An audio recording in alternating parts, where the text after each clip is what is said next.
it's Joe Shattls from Soul Miners Union. We're going to be doing something a little bit different than normal. I've never really done something like this, so what we're going to do in the next couple of videos is we're going to be going over every little bit of the kit of what I use with the band and what I'm going to be using on all the upcoming shows. So stay tuned and we'll give you some deets.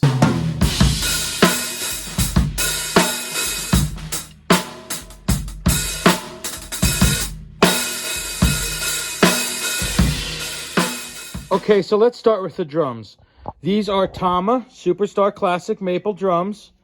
Sizes are 12 by 8, 22 by 14, and 16 by 16.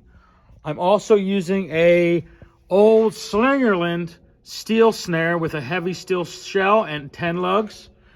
The one thing I really like about this kit is the bass drum is a lot shallower than most of the kits I've used in the past, if not all of them, and it really adds a nice punch to the kick without the need of having to put a port in the head there. I kind of have the mic angled like that for the best combination of attack and low end. So yeah, check these drums out on our next coming up shows and stay tuned for more.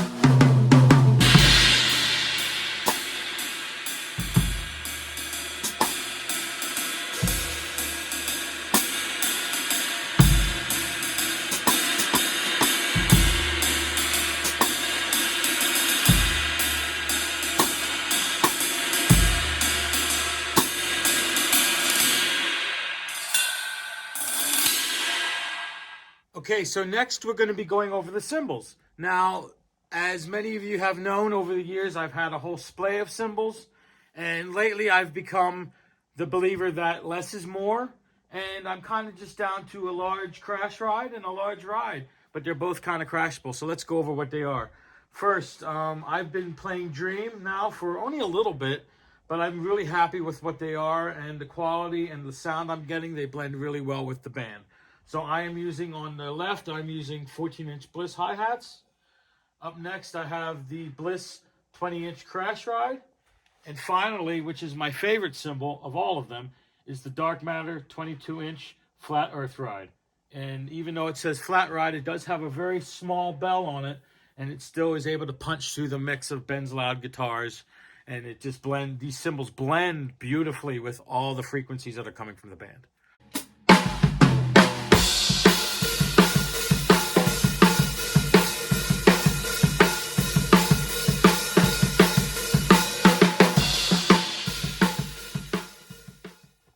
Hey guys, now we're on to heads and sticks. This is the last subject matter we'll cover, so I hope you guys learned something, and I'll tell you a little bit about how I tune and why I use what I use. All right, starting with the sticks. I've been using just a basic 5A for the last couple of years. Great balance, great sound. Vic Firth or any other brand, or any 5A works for me. Yeah, but anyways, the heads I always use Remo coated Ambassador on the tops of these drums. Snare, toms. Bass drum is a Power Stroke 3 coated with a Power Stroke 3 fiber skin on the front, no hole, and the bottom heads are all clear to give it a little more resonance. And I tune these drums as wide open and as low for the best tone and punch as I can. I want them to sound big, even bigger than they already are, because I want that big rock sound. And like I said, I do not port the bass drum. I do put 2 felt strips on each side, a la John Bonham and Steve Smith and other greats like that, but I do not port it. It's just a feel thing for me, and with the shallowness of the bass drum, I'm able to get the best combination of low-end punch and high-end attack. So, guys, I hope you all really had a good time here checking out the gear. Can't wait for you all to hear it on our next coming up gigs. We'll see you. Bye.